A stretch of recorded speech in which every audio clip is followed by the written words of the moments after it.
please. Thank you for coming, Honorable Supervisor.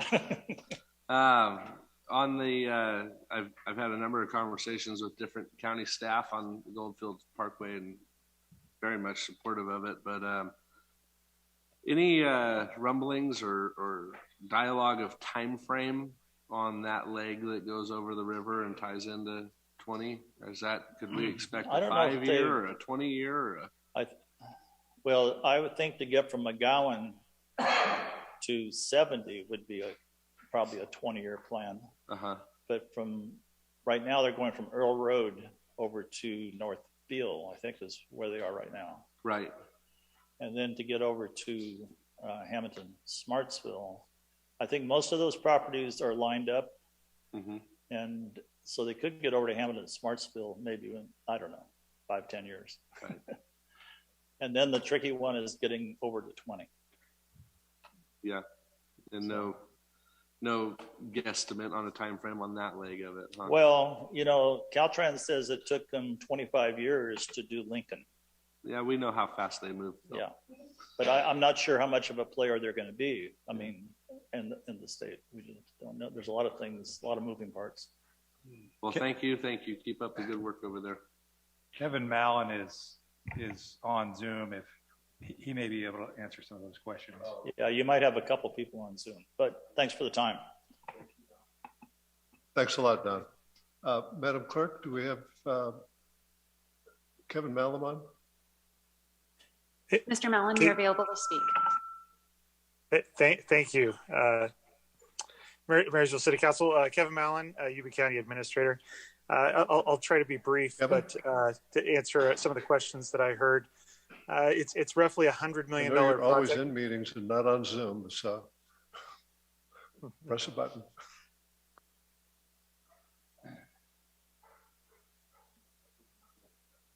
Oh, darn.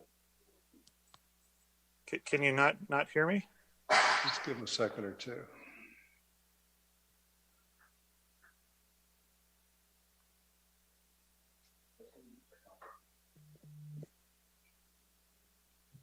Madam Clerk, I'll tell you what, we'll put Mr. Mallon on hold, and if he can re-engage, we will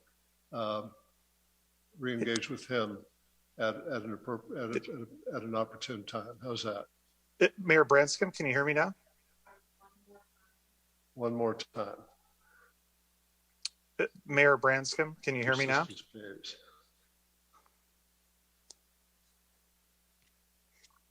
All right, I apologize.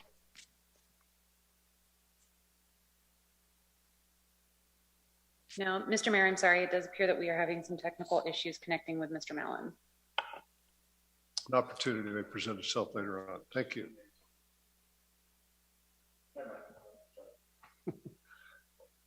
Okay, let's see. I jumped into a discussion item without reading the paragraph that precedes discussion items, so I'll do that now. All matters in this section of the agenda are discussed and will be acted on individually. Members of the public may request to speak on any of these items for up to 3 minutes when called upon for public comment.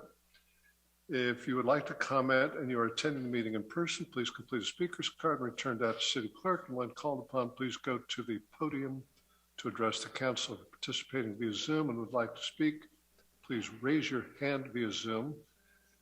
When called upon by the City Clerk, you'll be unmuted and you can address the council. Whether you are here in person or attending via Zoom, when called upon, please give your name clearly for audio recording. If you'd like to share documentation with the council, please mail it to City Clerk, 526 C Street, Marysville, California, 95901. The next item.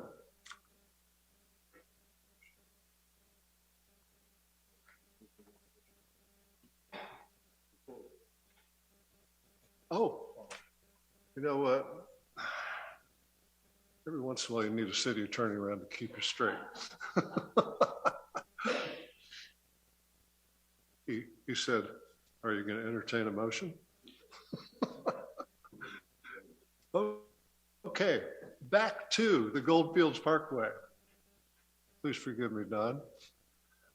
Do we have any further comments or discussion? Do we have a motion to approve? I'll make a motion to approve. I'll second the motion. First and second, all in favor? Aye. Or nothing. Okay, now, I think we got the order correct. How am I doing, City Attorney? Thank you very kindly.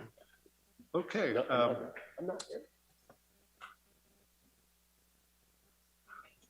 Appreciate you wanting to get going along.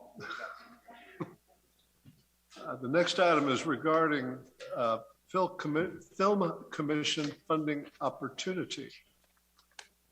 And the recommendation, pass a motion to approve one, provide a funding contribution of $6,250 to the Yuba-Sutter Chamber of Commerce for the purpose of establishing a regional film commission going by the name of Film Yuba-Sutter. 2, a memorandum of understanding with Yuba-Sutter Chamber of Commerce for the purpose of defining activities, responsibilities, and completion dates for the first year of operation of such film commission. And 3, authorize the finance department to make a supplemental appropriation of $6,250 to an appropriately numbered account. And 4, authorize the city manager to execute all documents on behalf of the city. And do we have any speakers on this matter, Madam Clerk? Yes, thank you, Mayor. Our first speaker will be Donna Wahlberg.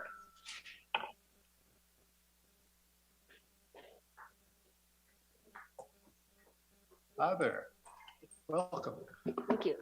I looked at this and, well, first of all, I'm going to preface this by saying, I don't know if you're aware, but we have, a few of us, been protesting Yuba-Sutter Arts. Can you hear me okay? Because they have instituted a policy that requires people to have either proof of a vaccine or negative tests within 72 hours, and they have to mask before they can attend any of their events. And it's my understanding that the City Council and other councils and boards are giving funding, just as this is proposed in the Film Commission, to the Yuba-Sutter Arts and Culture. This is discriminatory against those of us who choose not to be vaccinated. It isn't even a governmental policy that's in place, so why are they going? I know they're doing it because of money. They're getting money from, you know, the National Endowment of Arts, and, you know, national, federal and state are pushing this agenda, but we don't need it here in this county. It's not consistent with resolutions that have been passed that we are not going to be a vaccine mandate county. So I preface that with that. One of the reasons then I object to the Film Commission is number one, I object to our monies, our taxpayer dollars going to a charitable institution such as Yuba-Sutter Arts. If I want to, you know, send them a donation, fine, but we shouldn't have our taxpayer dollars be given to charitable organizations that we may or may not be interested in. I love Yuba-Sutter Arts, but I don't like this policy they're doing. They are part of, or an integral part of this Film Commission. It mentions them and another group that will be part of this Film Commission. And I, once again, in line with my objection to public funds going to a charitable organization, I object to public funds going to the Film Commission. And I don't think it's the city's place to get involved in this. And I ask that you deny the request or vote no. So, as I understand it, the arts group is involved, but they are not the center of gravity in this endeavor. Is Pardon? The Arts Commission is involved. Yes. But they are not the center of gravity. No.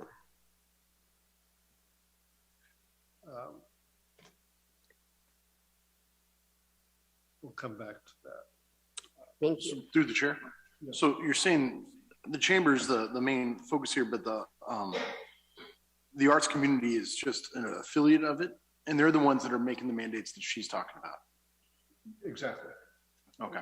And we can, I want to come back to your comments later. Let's move through. Thank you very much. Thank you. Mark? And we have another speaker with her hand up, Marty Sanders.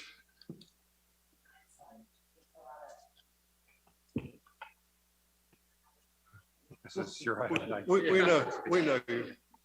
Marty. Sorry, I'm not following the protocol here. Martini Sanders, CEO of the Yuba-Sutter Chamber of Commerce. And I just first want to say thank you for considering supporting Film Commission for the Yuba-Sutter area. And I did just want to address some of the concerns of our residents here. I actually attended a meeting over on the other side of the river talking about Film Commission. They brought this same topic up related to the Yuba-Sutter Arts Council. We do have a committee member, David Reed, with the Yuba-Sutter Arts Council, who serves on the Film Commission committee. We are in no way, shape, or form associated with the Yuba-Sutter Arts Council, and by no means have any intentions on setting mandates and, you know, must wear masks and vaccinations and all of that. None of that is. That couldn't be further from the truth. And so our intention is to help grow our economy by attracting film to the Yuba-Sutter community and supporting the film industry while they're here. And so in the long run, I don't even consider it a charitable organization. This is an investment that our jurisdictions are making in growing our economy and supporting our business community, supporting the residents here, building a sense of pride for our community when we have, you know, film production come to town. There's a lot of wonderful elements to the Film Commission. So I just wanted to address that in general. And of course, if anybody has any other specific questions, I'm happy to answer them. Marnie, could you perhaps just briefly talk about the region's support so far? Yes, I sure can. So we have a commitment from the Yuba-Sutter Lodging Association in the amount of $25,000. And just to back up a little bit, year one, we're looking to raise $50,000 to get the Film Commission off the ground. And then we did receive support from Yuba County. We just received a check from them in the amount of $6,250. So we're very grateful. And I did just present to Sutter County Board of Supervisors this afternoon. And they have basically approved with the stipulation that they want to see the other jurisdictions also support the Film Commission. So that's where we're at. And then on December 21st, I will be going before the Yuba City Council again, where they will vote on supporting the Film Commission as well.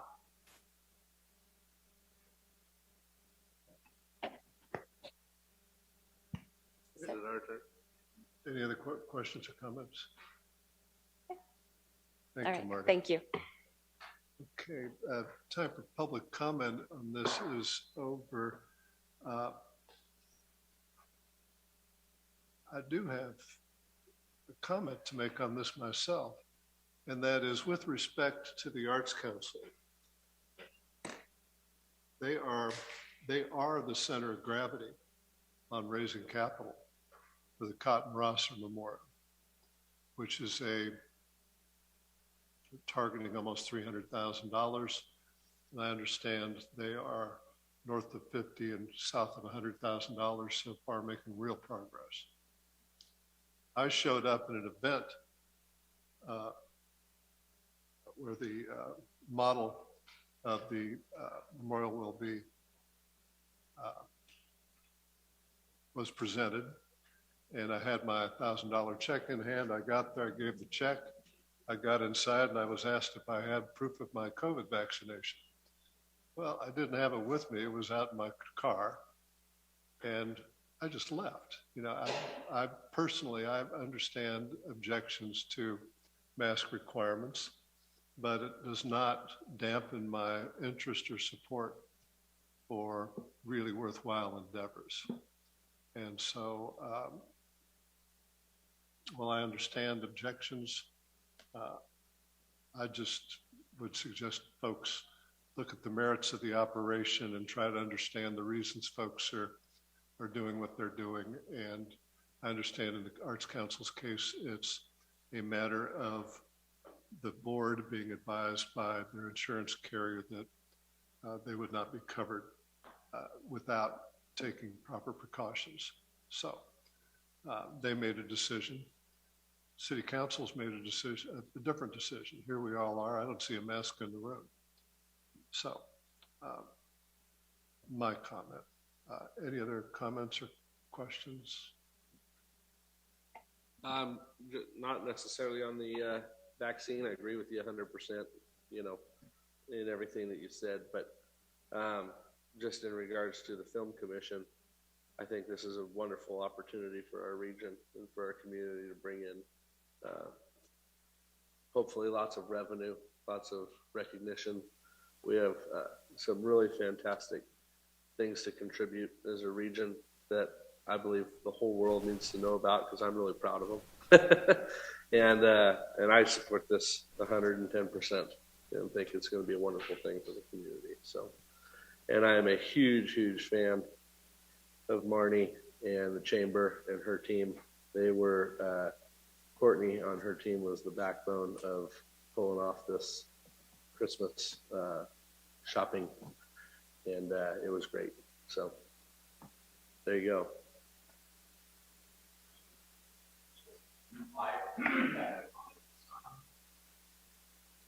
I should say that I have no comment at this time. I'd like to move forward and make a motion. If I may, I'd When you're ready, like yes. to make one quick comment. Thank Certainly. you.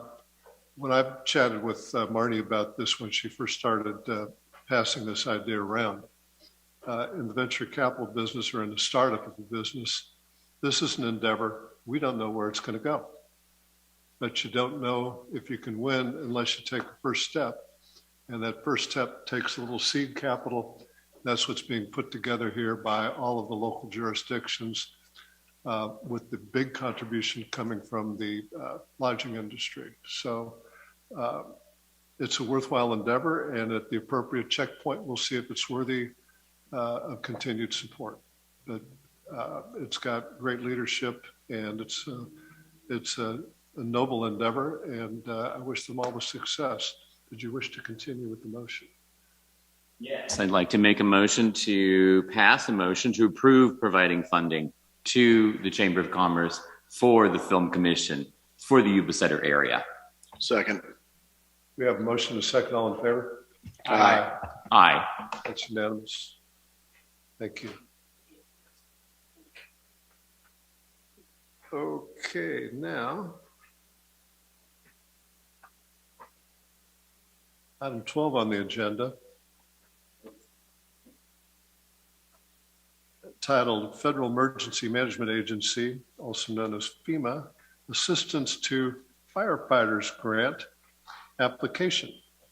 Pass a motion to authorize the city manager or designee to submit, and if awarded, accept a FEMA Assistance to Firefighters Grant funds for purchasing replacement automatic external defibrillators. That's a noble effort. Do we have any comment on this matter, Madam Clerk? We do. Thank you, Mayor. Our first speaker will be Donna Wahlberg.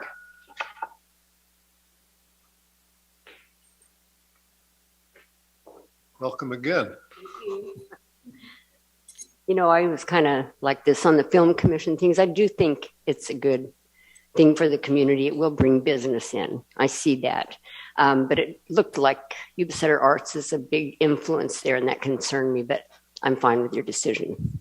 On this grant, I just have a general comment on the agenda and the supporting documents that are provided, because like in items numbers 3 and 4 and several items that are on the agenda involve grants and approving submitting applications for grants and to the state or federal government. And but the grant, and you provide, the resolution and, a letter explaining, letter of recommendation, but and some other documents in some cases, but you do not, with the agenda packet, provide the actual grant and what the, what strings might be attached to it, or the application. I would be interested in seeing that.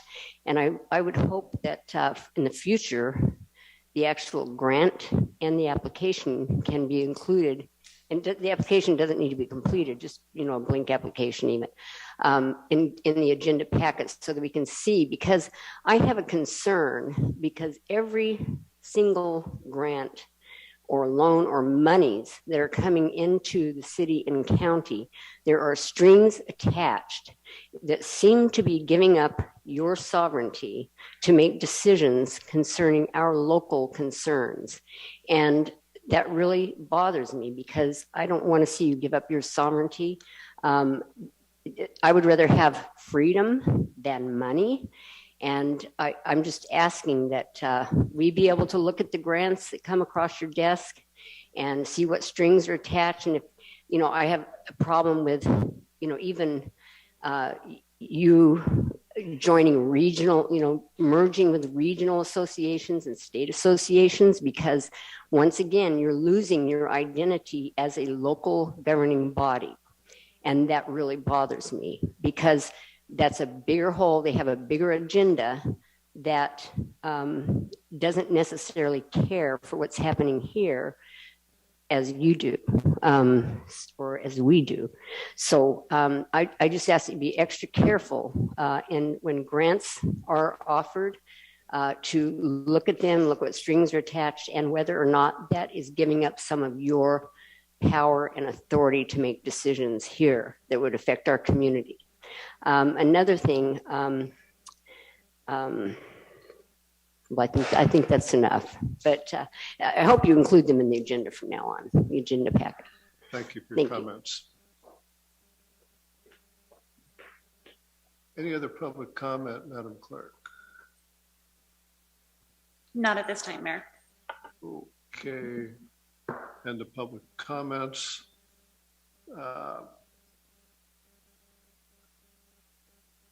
Any comments from the council on this?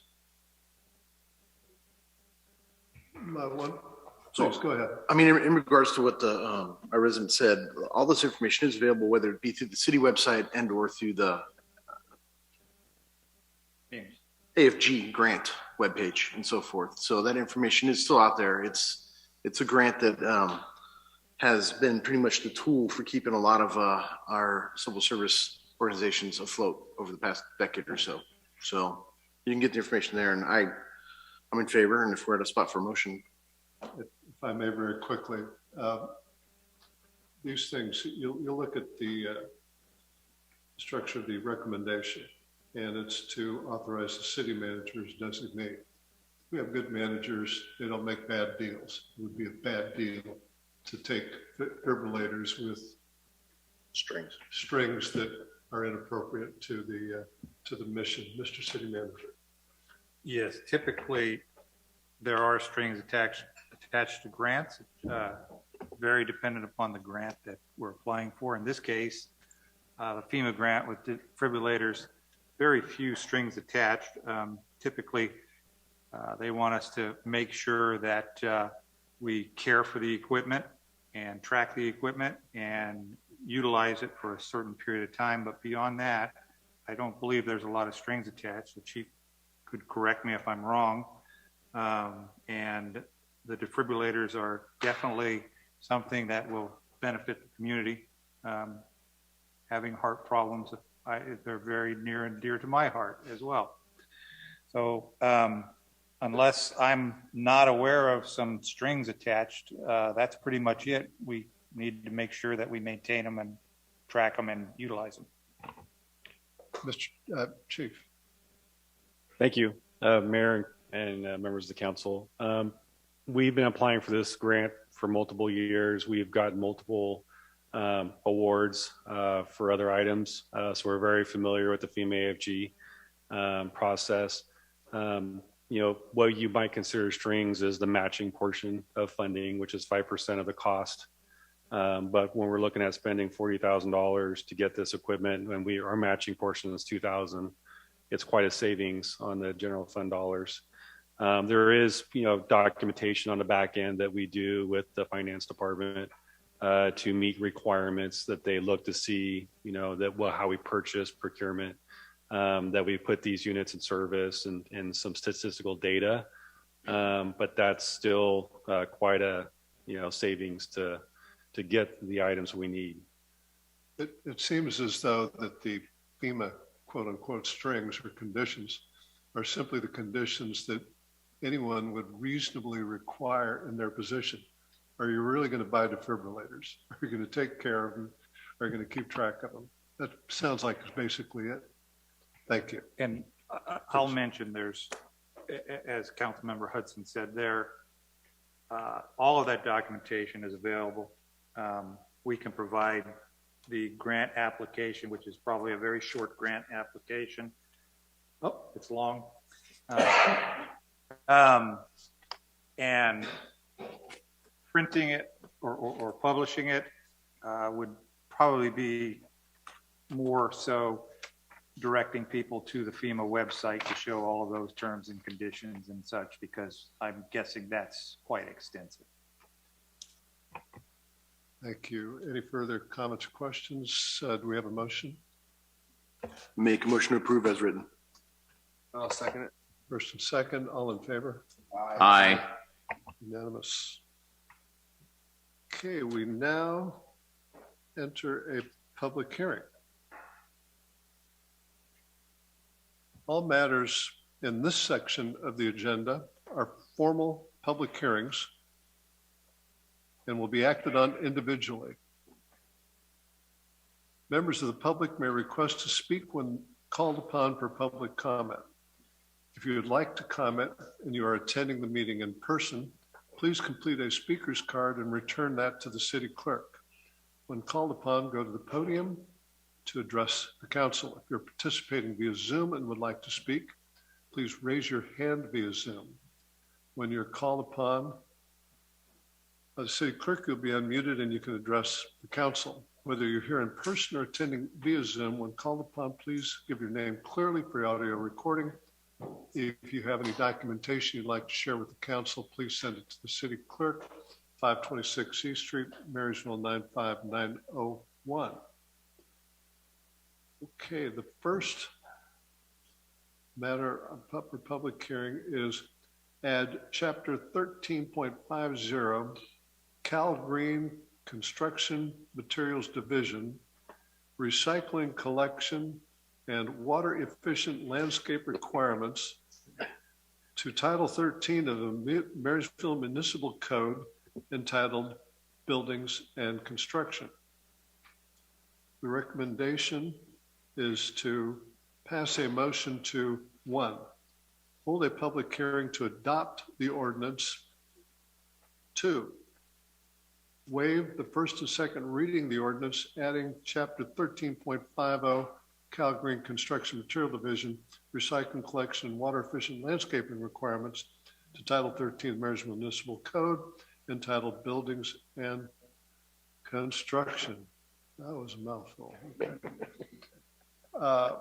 And we have a presentation on this matter. Mr. Paul Richardson, I recognize you. Excuse me, Mayor Branscombe, members of the City Council. I'm Paul Richardson. I'm a consultant providing planning, community development, and economic development services for the city. I'm going to call this the Cal Green Ordinance rather than the mouthful that the mayor just suggested. But this is a public hearing on the Cal Green Ordinance, and the city is the applicant, but technically this is required. All cities and counties are required to adopt this per Senate Bill 1383. It is supported by the Yuba-Sutter Waste Management Authority. Who indicate Vice Mayor Buttavicoli is actually the city's representative on the Yuba-Sutter Management Authority. So as I indicated, SB 1383, the Cal Green Building Code was adopted by the state of California and really requires all cities and counties to adopt standards to recycle, reuse, or otherwise divert approximately 65% of recycled material away from the landfill. And that's really the primary purpose of the ordinance. Why don't you go to the next slide? The attached ordinance is based on the state model ordinance. We've retailored it with the help of Allison Burley, who works for the Waste Management Authority, as well as your own city attorney, Brant Bordson. But in short, what it requires is submissions of plans and reports to show that the debris generated from construction projects there's efforts to divert it from landfill. It also requires the city to make sure that there's space allocated on construction sites for the recycling of building material. It also requires new apartment projects of 5 or more units to have space allocated for recyclable material, organic material, as well as things that go in the landfill, solid waste. And then the last thing it does is require post-project documentation to say that, yes, the project did divert material out of the landfill, and it was properly recycled. Really, the primary obligation of the city, and it's not extensive, is to make sure that project developers or proponents have the forms available to know they have to divert it, that the city has to make sure there's space on site on construction projects to make sure that the material gets diverted. And then there's post-project documentation.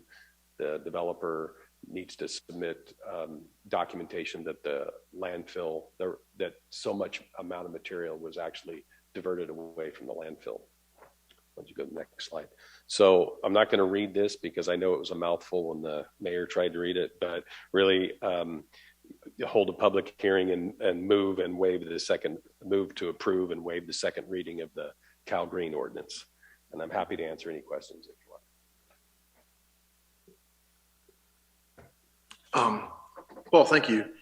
So this is just an ordinance for the city, because I know that our current YCI has already set an ordinance that pressure treated materials are not allowed to go into their landfill anymore. And this is something we're being asked to by the state to adopt a blue bin to go on site of all construction projects. And they want more than just the pressure treated materials like drywall, little Doug fir cuttings, all that kind of stuff as well. Is that what's supposed to go in here? Well, anything that is potentially recyclable and can be diverted from the waste stream, yes, you would put it in one of those on site. Well, can you go to the last slide? I think the one in the motion that kind of gives you an example what it is. So the blue bin there. Yeah, the blue bin. So you'd put, wood. I don't know if drywall is recyclable, but I think it is. And then, any kind of, copper or metal material, anything that's recyclable in the construction site. So anything you can recycle during demolition or during the construction, leftover wood pieces would go into the recycle bin, and then it would be diverted from the landfill. So, hold a second, Jim. So with this information that we're going to be presenting through the permitting process, there's going to be like a list, because I'm not going to lie, when the green, blue, and gray came out at first, I was having a hard time between which ones are which. And we just recently switched over again. And it's, we're going to be presenting a list of what the state or we feel is recyclable to go into this bin. Right. I think attached to the staff report, there was a form.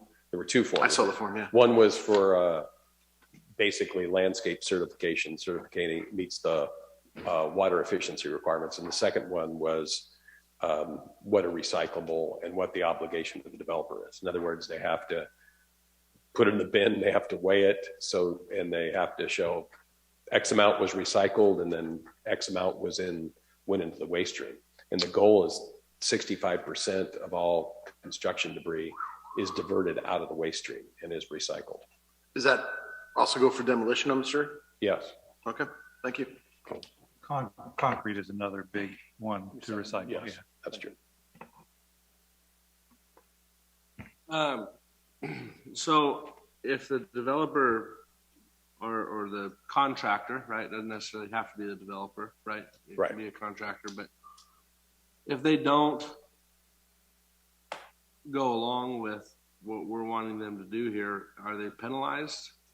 Well, there's two remedies. The first remedy is they have to submit the forms that show what they recycled and in what quantities at the end of the construction project. So the one remedy is the project doesn't receive a final inspection or a certificate of occupancy without that form. A lot of contract, because this is technically is supposed to be adopted by all cities and counties by 2022. A lot of contractors are already aware and familiar with the process. Mm-hmm. The other thing is there is a penalty provision in the code, and actually Brant and I went back and forth. While it is in the code and the city can issue citations for non-compliance, Marysville is a pretty understaffed place. I think largely what the enforcement is going to be providing the necessary forms at the beginning and making sure the documentation is available at the end of the process. Okay. Just off the top of your head, then can you name out 5, 6, 7 other cities in the region that have already adopted this? Well, I think all the cities how many cities are in the Yuba-Sutter Waste Management Authority? Well, there's two cities. Mike. Marysville, Yuba City, and the counties are also required to adopt some type of ordinance as well. They're required to? Per state law, yes. Yeah, gotcha. Okay. I think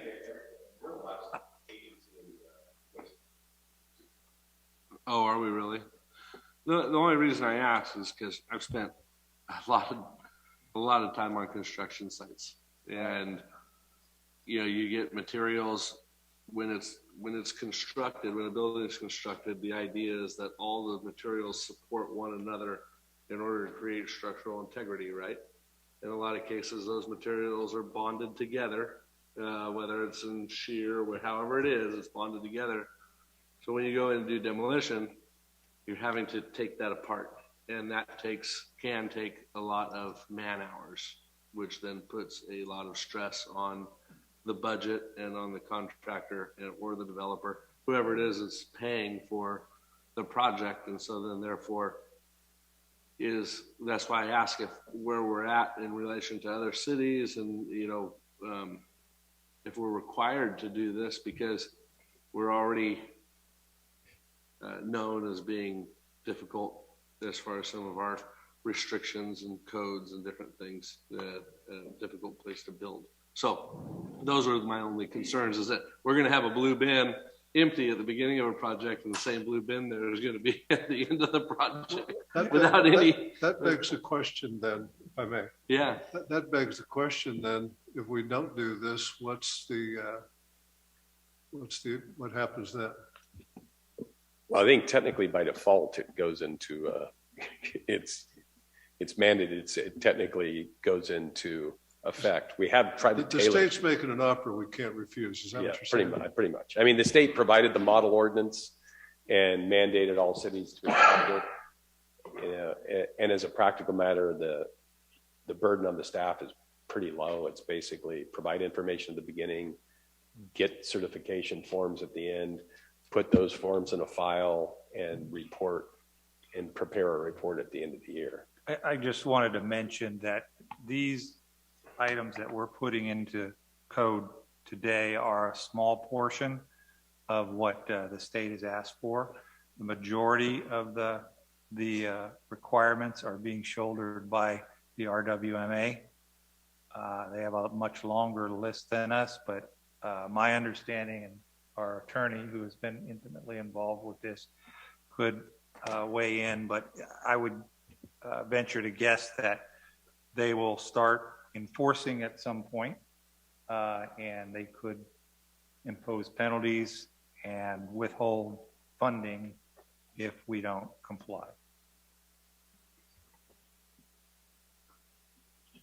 Any other comment? Everybody's looking You at me.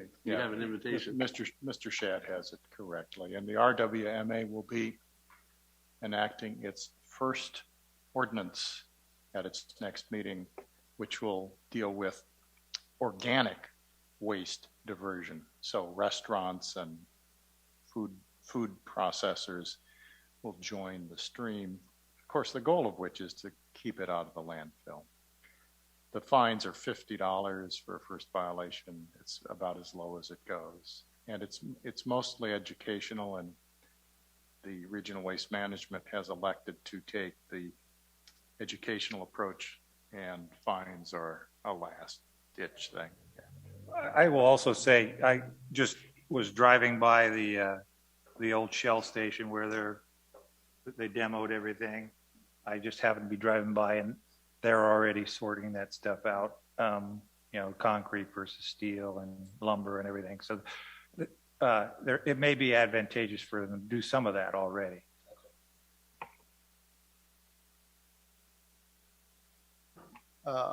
Let's see. We've had the presentation. I jumped over public comment. We've been engaging with presenter. Is there any public comment on this matter, Madam Clerk? Not tonight, Mayor. Thank you. Thank you. Okay. If I may, I think we can speed this along. The way the recommendation is presented, we would be going through another step, whereas I'm making a motion to waive reading and introduce the ordinance, and the city attorney has volunteered to explain what I just said. You adopt legislation by an ordinance at 2 meetings. At the first meeting, you read the ordinance and introduce it.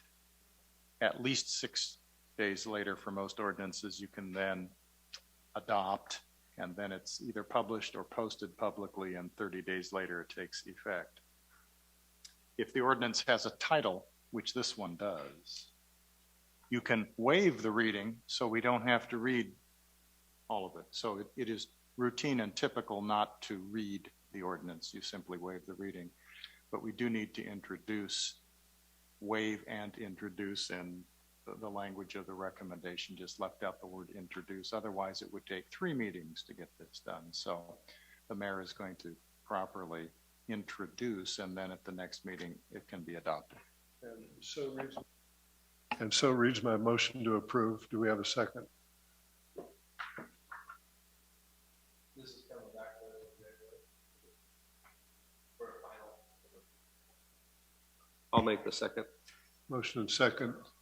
All in favor? Aye. It's unanimous, Madam Clerk. Thank you, Mr. City Attorney. Okay. Next public hearing is with respect to barbed wire and security fence regulations. The recommendation is to pass a motion to hold a public hearing to adopt the ordinance, to waive the first and second reading of the ordinance entitled Barbed Wire and Security Fence Regulations, and waive the second reading and amending portions of Chapter 8 and 18 of the Marysville Municipal Code. And we have again Mr. Paul Richardson to explain what I just said. Mayor Branscombe, members of City Council. This is a public hearing on an ordinance that deals with barbed wire and security fence regulations. The council is familiar with this. As you recall, on October 5th, you initiated a zoning amendment and directed the Planning Commission to prepare an ordinance for barbed wire and security fencing to come back to the City Council. So just by way of background, on October 5th, the council unanimously recommended that the city draft barbed wire and security fencing ordinances. And the Planning Commission on October 27th and again on November 10th They considered a workshop to review the ordinance, and then they unanimously recommended that the City Council adopt the ordinance before you. I would say the Planning Commission held a workshop on the 27th, and they went through all the policy revisions, and actually they had a pretty robust discussion, made some policy recommendations, and those changes are reflected in the ordinance before you today. So yeah, I want to go to I already did the background. So just in general, the commission's finding is that wrought iron, steel tubing, chain link, and barbed wire fence exist in the downtown and historic district. Much has not been formally approved, but technically since 1996, when the city adopted the historic preservation ordinance, all fencing and all design is technically supposed to be approved through the design review process. Some properties have barbed wire, which has not been approved. Some of it has barbed wire that was installed before 1996, but since 1996, technically it should have been approved by the city. And finally, the commission found that the visual effect of barbed wire, serpentine wire, concertina wire is really detrimental and contrary to the goals of design review, which are to maintain the aesthetics of the community. They found it was contrary to the goals of historic preservation, which is to keep and maintain the historic character. And finally, they found that barbed wire is detrimental to the goals of the central business district, which is supposed to support commerce. So the draft ordinance before you, let's go to the next one. I'm going to touch on what specifically it does.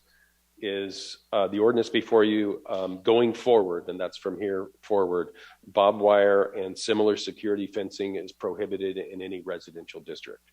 It's also prohibited on any manufacturing and commercial district which abuts a residential zone. So if you have a house that's next to a manufacturing district, the manufacturer can't put barbed wire fence adjacent to your home. Barbed wire and similar security fencing is prohibited in the central business district, medical art districts, and any commercially zoned property unless the Planning Commission issues a use permit. And how I would liken this is, I don't know if you're familiar with the Hart Building fence. The Planning Commission considered a use permit for the Hart Building fence. They said on the East Street frontage, they wanted something that was more decorative on public facing. But on the service alley in the areas that's not highly visible, they recognized that barbed wire security fencing was appropriate because it wasn't highly visible and it was on the service portion. So there is a remedy. If you want to put barbed wire, you can petition the Planning Commission for a use permit, and they can, through a use permit process, grant it. They did find a distinction between manufacturing districts. They felt that in manufacturing districts where you have open storage and things like that, that security fencing is necessary. And what they said is that you still have to get a minor use permit, but it's a staff level approval. Doesn't have to go to the Planning Commission, and provided that you don't put it on a major principal frontage, it would be permitted in manufacturing zones. And again, that's outside the central business district and outside the medical art district. And lastly, they dealt with kind of retroactive enforcement of existing barbed wire throughout the city. They wanted a lower standard, but they still wanted it reviewed. If the city receives a complaint, we send a notice of barbed wire that's existing. If it was installed subsequent to 1996, they would have to apply. They would either have to remove it, or if they could apply for a use permit. However, the findings the Planning Commission would make are substantially less severe. Essentially, the Planning Commission would say, provided it's not in a major thoroughfare or visible from a major thoroughfare, it could continue to exist. So that is largely the crux of the ordinance. I can answer any policy questions, but the recommendation, I know Brant just just discussed on how to adopt an ordinance, but it's hold a public hearing, consider public testimony, move to waive, read the ordinance in title only, and then waive the second reading. I would say that the commission held 2 hearings. Only one person spoke at both those hearings, and it was in support of the ordinance.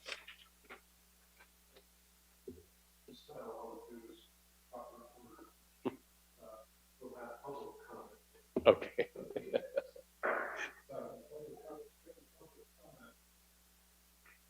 Not tonight, Mayor.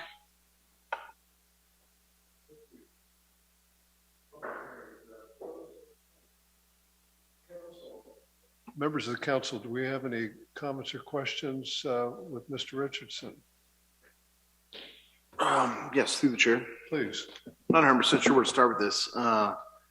But as you mentioned that the planning commission met twice on the subject matter, and they're the ones that kind of, as I'm glad they did. And they had the more robust discussion, I'm sure, about these things.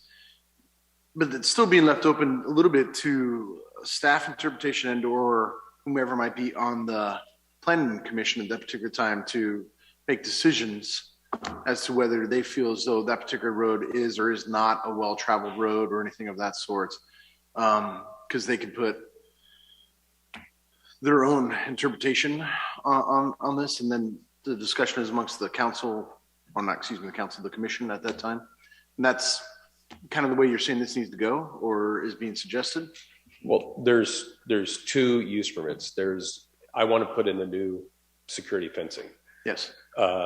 Those use permit standards are a little bit more stringent, should I say. In other words, the commission's going to look at the visibility. If you want to put barbed wire, you're going to have to supply some evidence as to why barbed wire is needed and why other security measures are not effective. Essentially, that's what happened with the Hart building. The applicant came with, police records and things of that nature to show that, yes, he has a security issue. There's not a lot of surveillance along the alley, and the commission accepted that and approved the barbed wire on the periphery. On existing barbed wire that was installed without permits, the standard is lower. If you have to get a use permit, all the commission has to find is, well, if this is not a major thoroughfare and it's not highly visible, it allows them to let that security fencing stay, even though it was not installed with permits. So new fencing has a higher use permit standards, existing has a less. In answer to your question, yes, it's going to be up to individual commissioners on how they interpret or how they view the security. Any use permit, however, is appealable to the city council. Sure. So an aggrieved applicant doesn't like the decision, can always appeal and come to the city council. But thank you. As you've written in here, Paul, it sounds as though you're making the moratorium that any sort of business that is directly adjacent to a residence is not allowed to put up any sort of protection, like a concertina or barbed wire or anything of that sort. Is that the way I understand it and the way you explained it? No, they can put up protection. They just can't put barbed wire, razor wire, concertina wire. They can put wrought iron with, like I say, the spikes or poles or other things. They just can't put, barbed wire, razor wire, concertina wire, or things like that up against a residential district. Now, if if like the manufacturing district is running across backed up to the railroad, it's only that property line abutting the residential where they couldn't put, razor wire. So next to your house, they couldn't come up and put razor wire on that. I kind of see that. I just also know that as a business person that was trying to replace my former chain link fence and razor wire that used to be there, I had to wait until I made enough money to do it, because wrought iron is the most expensive option that is out there for doing something along those lines. And though I wanted to do wrought iron on a section of mine, I had to go back and appeal to go wood, because it was just not fiscally advantageous to be able to put 2 10-foot sections of wrought iron, which was going to cost me like $3,000 at that time. Did you look at steel tubing or just wrought iron? It was wrought iron. Okay. Is what I was looking to put in between some brick pillars that was made. Right. I find it interesting the way it's going to kind of work, because,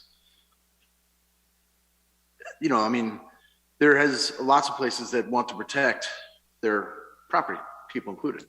And, maybe I'm being a little overly dramatic, which is pretty rare for me because I'm not very dramatic, but it's kind of one of those things that thinking about, brothers or sisters in blue that need to hop a fence, and I don't know what they, if they can't have Constantine wire or something that, you know, screams don't climb it, we're going to be going like third world countries where they're going to be putting shards of glass or something to protect their lines or something. And all right, that's dramatic. I get it. Okay, but I'm just trying to figure out if there's any other sort of option here for economic, you know, situations of the property owners, whether it be residential and or, you know, commercial. I mean, it sounds like the only option that may be happening would be wrought iron. Well, so I want to touch on one thing. Any except for residential districts in properties abutting a residential district, that's the only place where barbed wire is outright prohibited. Any place else you can petition for a use permit, and if you can demonstrate a need, you can get it you can get it approved. So it's not prohibiting it. The only place it prohibits is in residential districts and properties abutting a residential district. Every place else, there's a process if you want to go forward.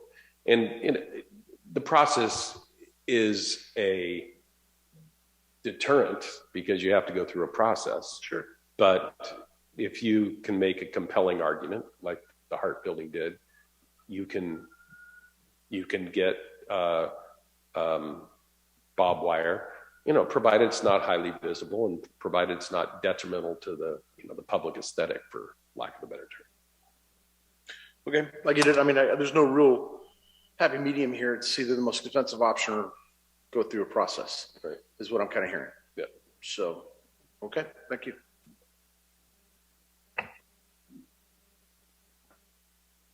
I was reflecting on Councilman Hudson's comments.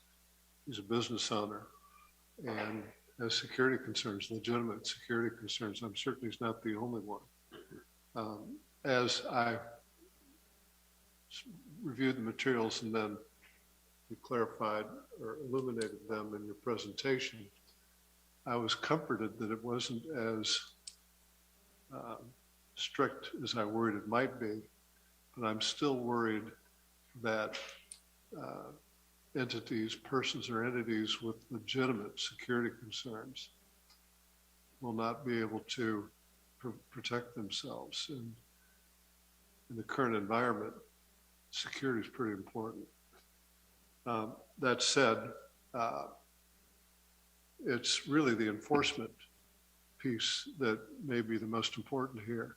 Say someone does have a problem and they have to go through the appeal or use process.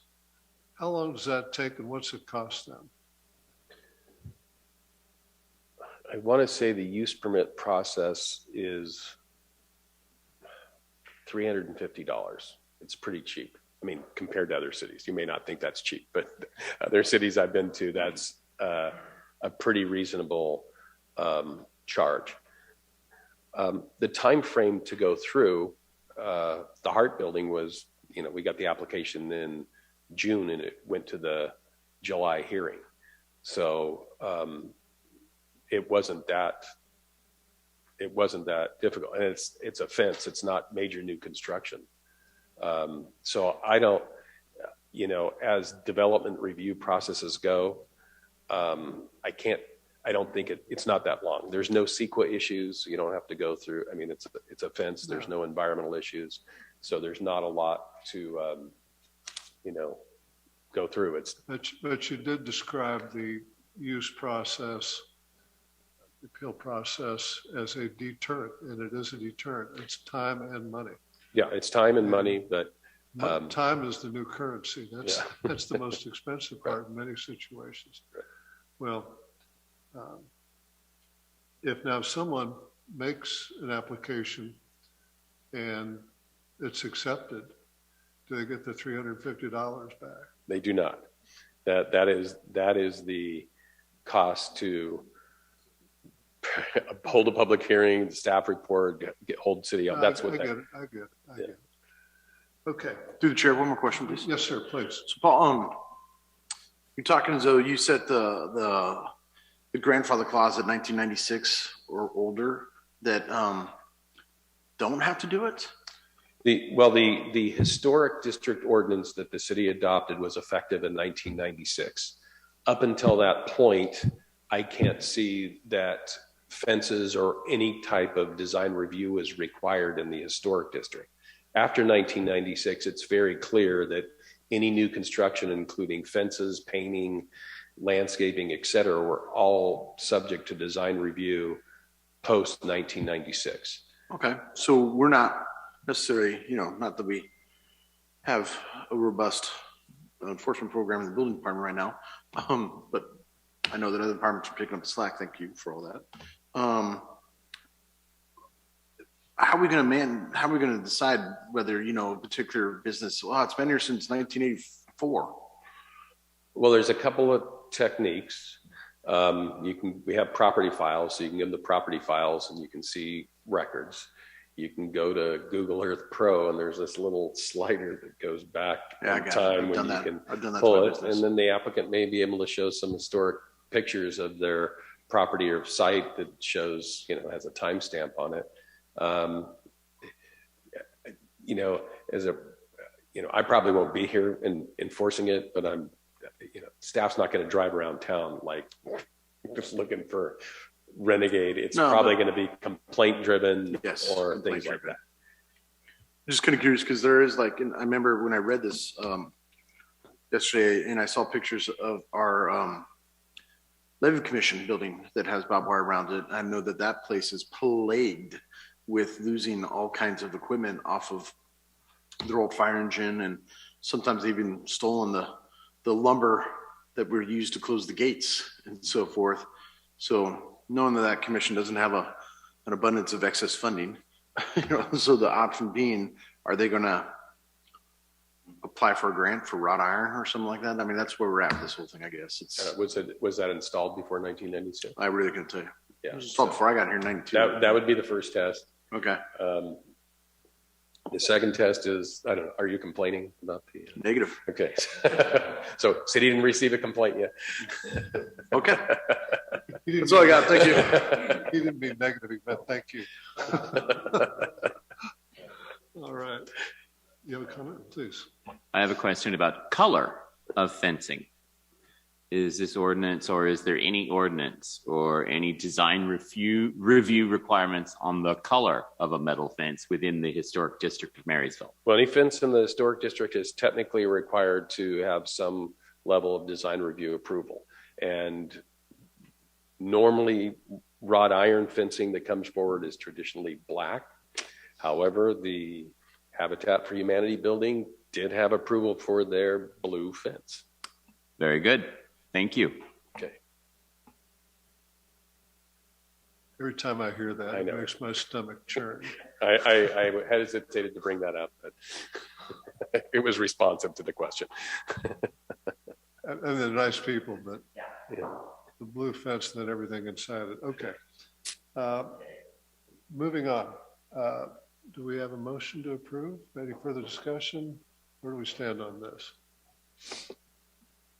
No one's jumping up to make a motion to approve. Go ahead. I'll make a motion to approve.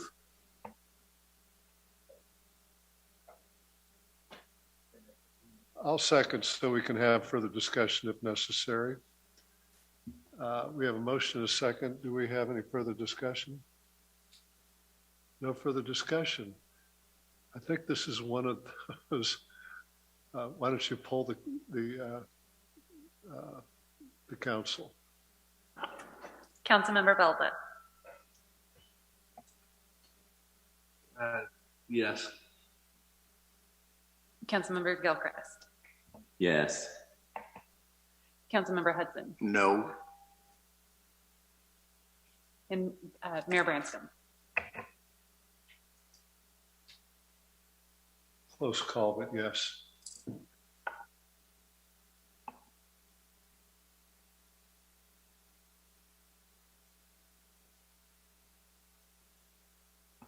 The next matter up.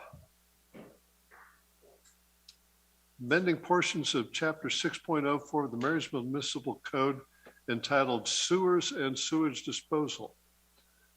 Recommendation, pass a motion to, 1, introduce the amended ordinance for first reading. 2, set January 4, 2022 for second reading and consideration for adoption. 3, waive the first and second reading of the ordinance amending portions of Chapter 6.04 of the Marysville Municipal Code. Okay, that's it. And we have a staff presentation by Jennifer Stachinsky, Finance Director, Yes. please. So good evening, Mayor and Council. I will be doing a short introduction and then bringing up Dan Bergman. So just want to let you know, staff has been working over the past year about collection trends and how to start collecting more of our service fees for our enterprise fund. We've been working very closely with Dan Bergman, who's about to come up, and with UMS. Janice Hanna, who actually works there, is also in attendance here for any questions that you may have about how we can start to increase payments. And part of our solution that we have come up with is to pass an ordinance, which is coming forth tonight, to change the name of a sewer bill to the owner's names when it is sold, and then also as to transfer it to an owner's name when a tenant is 30 days delinquent or more. The reason for doing this is if it's in a tenant's name on a yearly basis, we can place it on the tax roll and as an assessment for collection, where right now, if it's in a tenant's name, we're having a hard time with collections. So I'm going to bring Dan Bergman forward, who did the study for us, and he'll be doing a presentation and answering any questions you may have. And again, we also have Janice here to help with any questions you may have with UMS. Thank you, Jennifer, and welcome, Dan. Thank you, Mayor and City Council. And as I walk up here, I'm just glad I'm not here to talk to you about a blue fence. I'm sorry you brought it up again. So this is a progression of projects that I've had the privilege of working on here in Marysville. When I was first working on the rate study in 2019, we knew there was probably an issue with bill collection and payments, but there was so much other work to do before that. We got through the rate study, we got through the new interagency agreement with Linda County, which went into effect earlier this year. We talked to you about that. And then equally important, the refinance of the 2012 bonds. That was very important to get through that, saving the city a lot of money. And in conjunction with that, paying off that $2 million loan to Linda, that was a part of that package. So starting about 6 months ago, I got to focus working with staff on this issue of customers and who's paying and who's not. What had happened historically here in Marysville is that you had a lot of transition in staff, so this didn't get a lot of attention. So when I was able to work on this project, the first thing that we did was start to talk to utility management systems, and Janice Hanna is here. And so for the past 6 months now, I've had extensive communication with UMS, and I want you to know they have been amazing in their response. Prompt responses, complete responses, data that I've asked for, talking about ideas. They do an outstanding job for the city. And also just want to thank, again, Janice for coming tonight. While I'm talking about this section, I think you can see page 2 of my report. I don't know, are you looking at paper or, yeah, you have paper. So if you look at page 2 of my report, you can see the bar chart. I saw my logo from here. I'll explain the bar chart. You know, I use slides so much. It's nice not to use slides sometimes. There you go. Sometimes it's nice not to use slides and just to talk. But it's the one visual that I want you to see. And while you're looking for that, so we began tracking in April how much money was being billed out to customers that they weren't paying. And every month, looking at which customers were paying and which weren't. And the 3 categories that we looked at were single family, multifamily, and commercial. And so what we observed is that each month, most of the commercial customers and most of the multifamily customers are paying their bills. That is not the case with single family. And again, we can see this data because of how cooperative UMS has been and of the beauty of databases and what we can do in Excel. So what we observed is that there are about 250 single family customers that are more than 3 months delinquent. So they're not just late, they're basically not paying their bills. 250 single family customers. Of those 250, 100 of those are tenants that are not paying their bills at all. They are simply not paying their bills and haven't been for many, many months. 100 of those are tenants. The other 150 are owners that are not paying their bills, except in the owner category on an annual basis, those amounts due go to assessment and lien on property taxes. It's a process that you go through here annually in the summertime. Now, historically, you haven't been doing that with tenants. So over the past 4 months, as we've been watching this data, I just updated it yesterday as we crossed into December. In the single family category for December, for the report we just ran, there's $14,000 worth of customers not paying their bills. Just not paying their bills. So annually, it's about 4% of the $3.5 million in revenue. 4% of the $3.5 million in revenue. So over the long term, customers who pay their bills timely are subsidizing these customers that don't pay their bills, and that's simply not fair. So it's a responsibility from this room to operate the program equitably, and that's what this ordinance is getting at. So there's a dilemma in the situation with sewer service. It's not practical or reasonable to terminate sewer service. You could do it, but it means digging up the pipe. And in doing so, you would immediately make the residents uninhabitable because you can't flush, you can't drain, you just couldn't live there.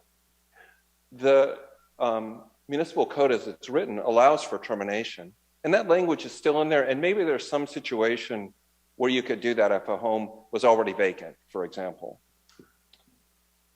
The beauty of this thing is we have this other tool that's provided both in the California Health and Safety Code and in the California Government Code, and that's the ability for this property-related service, sewer, like refuse, this ability to go to assessment and lien. What's interesting in the research that I've done is that Recology is already doing what we're talking about here. And it's no secret. I think it was in August or July when you approved the assessments, you did yours for sewer and theirs for refuse at the same time. And when I went back and looked at theirs, I saw right away that they were assessing owners where the tenants were the customers. They just did it. And in fact, your municipal code as it's written isn't explicit between owners and tenants. It just is. It doesn't say owners or tenants. It just says you can do it. The reason that we're talking about this tonight is it's a drastic change in your policy. Because for a long time, you have not been assessing or liening tenants. The other reason that we're talking about this tonight is with the beginning of COVID, the city stopped charging late fees. And I'm being careful to use the term fee as opposed to penalty. If you look in the municipal code, it's penalty. But I'm saying fee because the amounts we're talking about here are not punitive. For example, for a single family customer that is late on their monthly bill, it's 10%. That's about $5. For a single family customer that is delinquent on an ongoing basis, it's 0.5% per month, which is 6% annually, which is not punitive.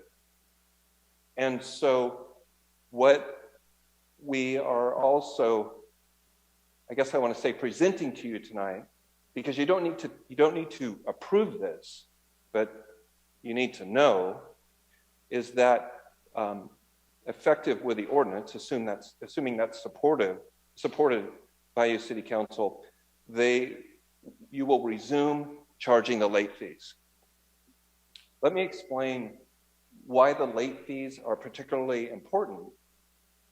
Of those 150 customers, those 150 owners that are not paying, what they're benefiting from is they don't pay their sewer bill all year long. Through the process here, through the assessment process in the summer, it goes to their property taxes. So they then see it on their property tax, the first one, in November and then April, and then they pay it. And in fact, we checked, at least 80% of those owners that are being assessed are in fact paying their property taxes. So they're getting a free ride all the way through the year and then benefiting from simply paying it as an assessment with their taxes. So the main benefit of putting the late fees back in place is that if they want to do that, they'll effectively pay a service fee for the privilege of letting their monthly bills go all the way to their property taxes. The total amount for a customer that doesn't pay any bills for a whole year and pays the 0.5%, it's about $80, the quote unquote service fee. So one of the complaints might be from owners is, I don't want to deal with writing a $53 check every month. And the answer to that is simply, well, you don't have to. The UMS already provides a service for automatic debit from a checking account. So you don't have to write the check. I was thinking about that. I wouldn't like that either. I'm to a point where I don't have to write any checks every month because it all just happens. I trust the process.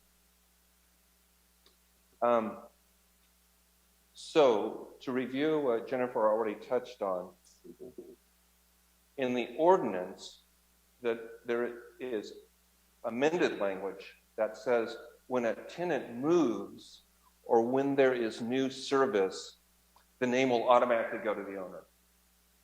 That's in one section. And then there's a new section. By the way, I worked extensively with Brant on this, with very positive process working through it. So the first part is when the tenant moves or there is a new service, it's automatically in the owner's name. The second part, though, and this is where I suppose I would say the teeth are, if a tenant is more than 30 days delinquent and the tenant does not agree to start paying the bill, it's going to the owner. And if the owner doesn't agree, obviously, to start paying the bill, it's going to assessment. With regard to implementation, we've already thought quite a bit about this. One of the keys is no surprises. No surprises to tenants, no surprises to owners. And in fact, already in 2021, 2 letters have gone out to this tenant group in particular, telling them there's help available. The California State program and the Yuba County program. And in the last letter that was sent, it specifically said the city will be increasing its efforts to collect sewer billing. So in the implementation that's proposed in January, assuming this is approved, there will be 2 different versions of letters that go out. One will go out to all customers, telling them that late fees are going to show up again going forward. But the other one's going to go out to this group of 100, explaining to them that we need to hear from you to make payment arrangements. And if we don't, we're going to go to the owners. We're going to go to put the service in the owner's name, and it's going to be subject to assessment. We know that when we send these letters out to this group of 100, there's going to be a lot of phone calls that come back in. The owners obviously will not be happy. But because of the property related nature of the service, and because really we can't terminate it, it's necessary. But the point I was going to make is that we'll do extensive training with the folks that will be answering the phone, mostly Janice's team at UMS. We know some of those calls will come to City Hall. And when we come back in January, we'll be talking with you again, City Council, about some of the policies about how especially the back payments are handled for those tenants beyond this initial ordinance. I'm looking at where I am. We'll be carefully monitoring what happens with those calls coming in and how it goes forward. And in the end, the timing is working out such that all of the communication can happen, such that when we get to summertime, any of those tenants that have not paid or have not been worked out, at that point, all of what's left can go to assessment. With regard to expected results, I would say this is conservative based on what I would expect to see. About $50,000 increase in annual revenue from the tenant group that's not paying at all.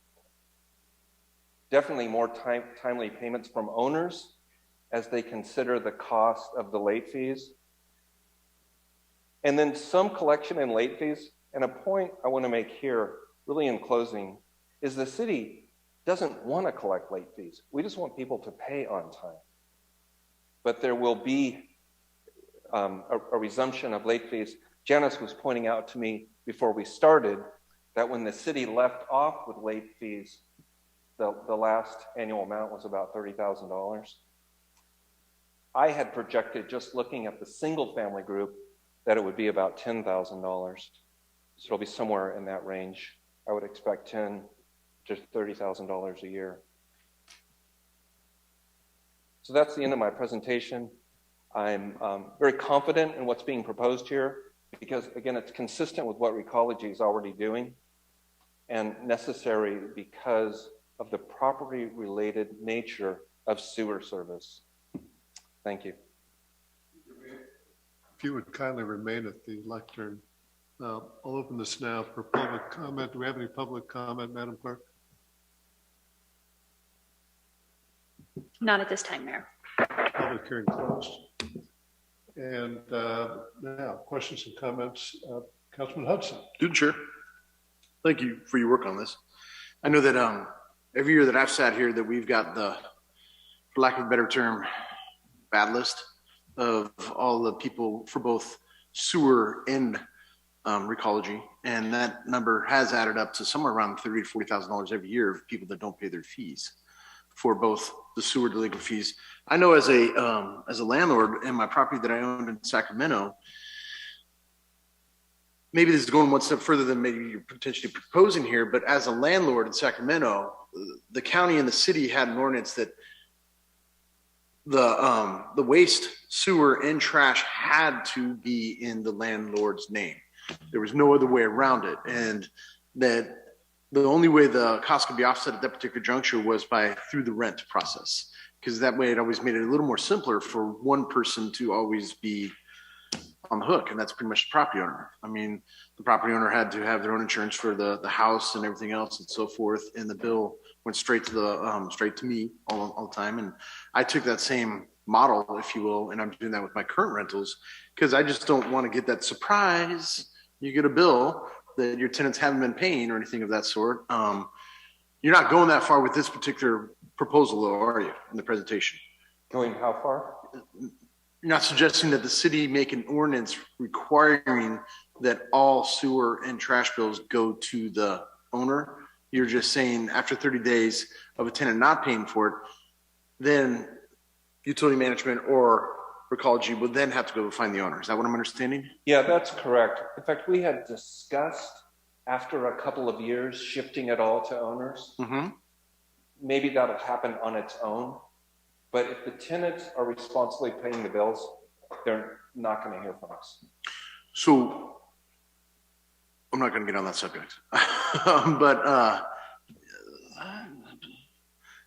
so the vetting process of tenants is difficult at most sometimes, and I'm okay with where we're going in this direction, but I think that we should probably start looking more sternly in the aspect of just going ahead and adopting what other regions have done and just go straight to the property owner, because the property owner is ultimately responsible for said bills, whether it be trash and or recology and so forth. And if we can stop getting that naughty list every year that I don't know if you guys have had the joy of seeing that list lately. It comes to us every year, and Jennifer's proposed it every year. And each one is, as you said, Patrick, $15,000 each for both waste management and, utility management. And that's, $30,000 a year of unpaid bills that we have to then start assessing and paying for liens. And yes, all those liens and all those fees go back on the property owner, I'm assuming, right, Jennifer, is that once we decide to go through that process, it automatically triggers staff time, whether it be Marysville staff or USMC or Recology, to go ahead and start, reverse engineering those bills. And then that all goes back into a lien that somebody, hopefully the property owner or the sale of the property, pays for it. That is correct. With Recology, we do assess a $40 fee above. That comes back to the city to pay for our administrative time, but we do not do that for our customer or for UMS, our sewer customers, as they are our customers, and it's not on behalf of another agency. Okay. And just to let you know, it's normally honestly around $80,000 or $90,000 per year per Recology and for UMS. So it's probably around $150,000 to $200,000 a year in assessments that we do. Unpaid fees. Correct. I was way off on my number. Thank you for correcting me on that. I agree where you're going with this, Patrick. I really do. I just think that if we're going to do this, we might as well just pull the Band-Aid all the way off and just put it directly on the property owners. But that's my opinion. That's all I got for the rest of the council. Please go ahead. Thank you for that presentation, Patrick. Appreciate it. Any other comments or questions before I get to mine? Did you state the number of rental single-family properties in Marysville? Did you have that data? Not the total. You mentioned 250. I forget what that number was. Well, it's 250 single-family customers that are not paying their bills. 100 of those are tenants. Okay. 150 of those are owners. Okay. And so that 100 is 40%. 40%. Yeah, 40%. That's probably about the ratio of rental properties to owner-occupied properties in Marysville.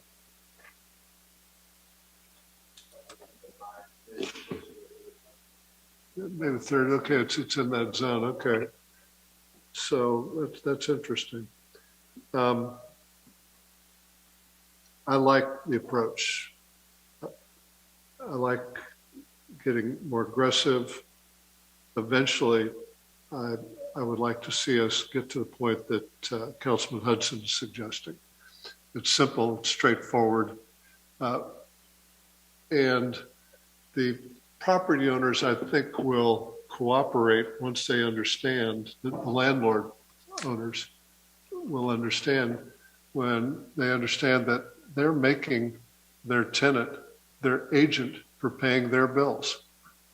And if the tenant comes in there for a year, stays a year, and then leaves and walks on that, the tenant's basically had a monthly reduction in rent.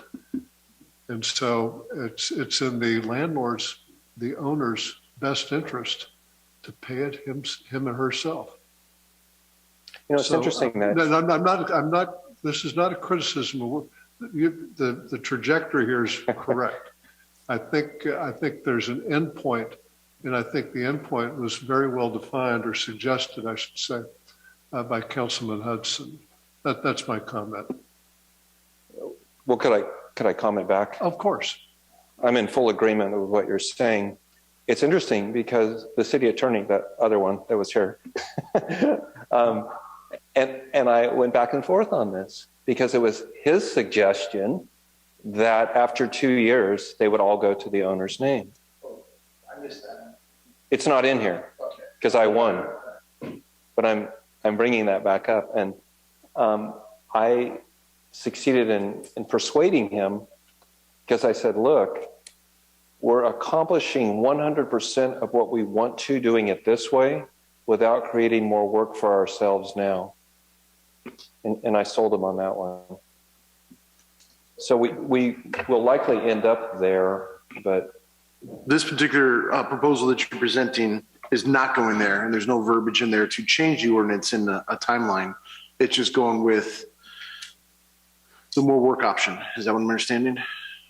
Though, maybe that's a bad way to phrase it, where after 30 days, somebody's going to have to track down the property owner and submit them a bill. That's what you're proposing right now. Yes, and we have a mechanism to do that. You do have a mechanism to do that. Absolutely, we know who they are. So, if I may, real quick, and this is more for, we're only talking about sewer recovery funds right now. Yeah. But if we were to build the model, it could also be done for the other problem that we're having within the city with trash recovery funds and so forth. You're not part of that. I get that. Thank you. What's that? Thank you. Okay. I was under the understanding that the Recology already does lien the They do. owners. So all the liens, effectively, they're already doing it. It's just not codified. Codified being, again, my suggestion being that they shouldn't, it should just skip the tenant and go straight to the property owner. But this is not being presented that way. And that's okay. I get that. So I appreciate, just like the mayor said, the trajectory we're going, and I think it's a very good direction. I'd just like to shoot in the center circle, not the outside ring. Barring any further comment, do we have a motion to approve? I like your trajectory, so I'll make a motion to approve. We have a motion to approve. Do we have a second? Second. All in favor? Aye. Aye. Aye. Unanimous, Madam Clerk. Thank you very much. And Jennifer from UMS, thank you very much for everything you've done here. Janice. Jen, I'm sorry. Thank you, Mayor. Thank you, City Council. Very kindly. Thank you, Patrick Janice.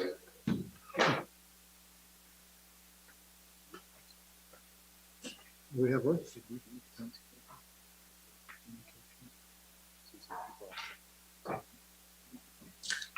Yeah, we did up front. I've just been asked by the city attorney to make sure that everybody's been heard on every topic. He was worried about y'all back there, that if you had something to say. Okay. They're just taking notes.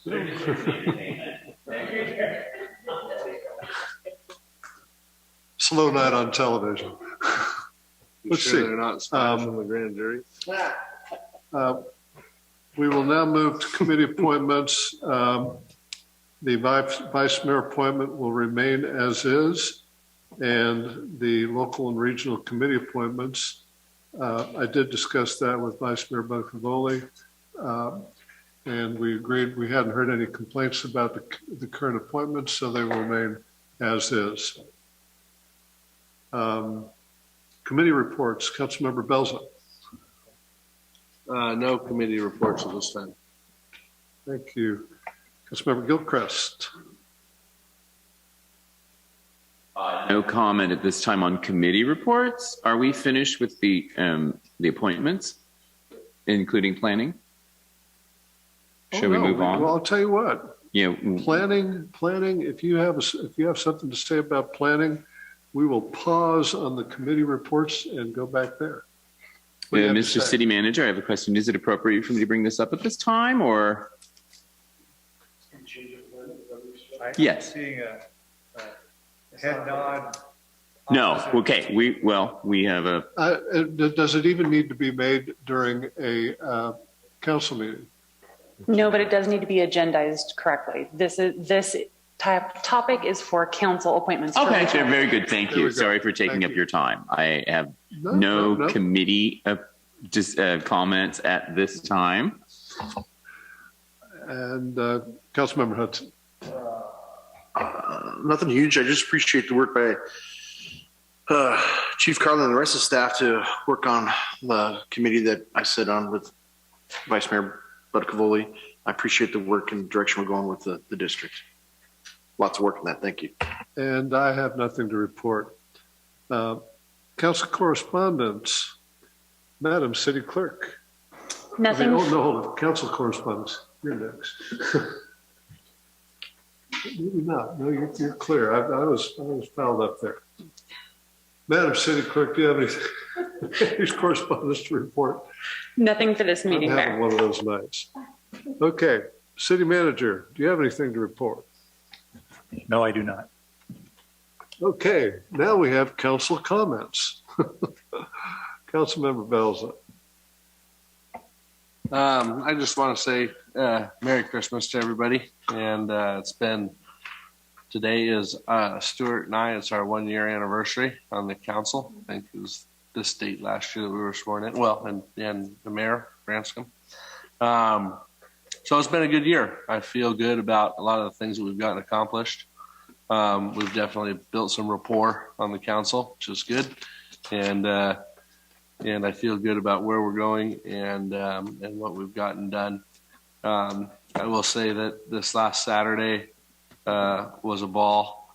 We had a great time with the parade. I'm thankful my lawnmower didn't break down halfway through the parade. I was nervous. I loaded it up on the trailer at my house, and the right front wheel was a little bit wobbly as I loaded it up, and I thought, this is going to be great. A bearing's going to go out or something. I'm going to be stuck in the middle of the Marysville Christmas parade. And but it made it through, and my family, my kids had a great time. They love being a part of the festivities and all that. So I wish everybody in the room a very Merry Christmas if I don't see you before the 25th. And that's all I have at this time. Thank you. Thank you, sir. Stuart. As usual, Councilman Belza shares my sentiments perfectly well, so I have no further comments at this time, even though I will say I had an absolute blast wearing all black in the night, throwing candy at children at the Christmas parade. It was an absolute blast. Actually, it was handing candy to children. And it was a blast, and it was really good to see everyone out. The merchants who participated in the Ho Ho Ho Down had a very good time. And Merry Christmas and Happy Holidays to all of you. Councilman Hudson. I'm more of a Thanksgiving guy and bah humbug Christmas, but Merry Christmas. It's kind of one of those things that, I appreciate the fact that it was a good turnout Saturday, and I appreciate all the work by Sapphire and our staff and our departments with roping down the streets, stringing it out, and somehow not all the candy made it out of my basket and made it home with me. So it just made the taking the lights off my truck a little bit more fun. So thank you for everything, you guys, and Merry Christmas. Unfortunately, I became ill over the weekend and was unable to attend the parade. My sister called me from the parade, and she was dressed in quite a lively costume and told me how people had stopped her asking if they could take her picture. And what do you know, Judy Mann sends me a picture. Look at this lady who was walking by her facility over there on 4th Street. Anyway, I was at the Christmas tree lighting ceremony, and not courtesy, by way of an acquisition at Cotton's Cowboy Corral, I had my brand new black boots and I had my brand new black Resistol cowboy hat. It's Resistol, and the name of it is City Limits, and I was having so much fun wearing a cowboy hat and cowboy boots in the spirit of the theme of this year's event. And that was not the gathering that it was for the parade, but it was a lively gathering. Lots of kids running around, and Brad, who usually sits here, was part of the choral group who serenaded us with Christmas carols afterwards. It was absolutely divine. I had a smile so hard it almost broke my face. It was really grand. Next meeting, regular meeting, Tuesday, January 4th, 2022 at 6 p.m. As a reminder, the December 21st meeting has been recessed, quote unquote, canceled. Meeting adjourned.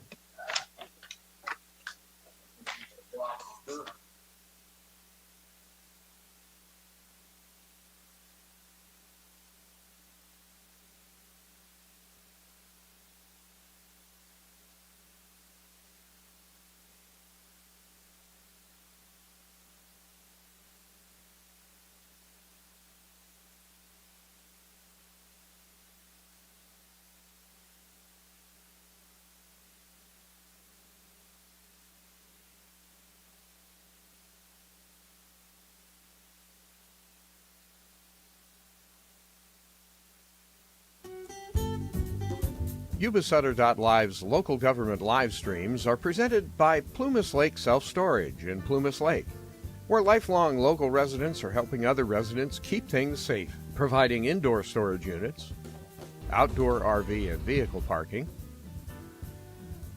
moving supplies, and Penske truck rentals. Details at PlumasLakeSelfStorage.com.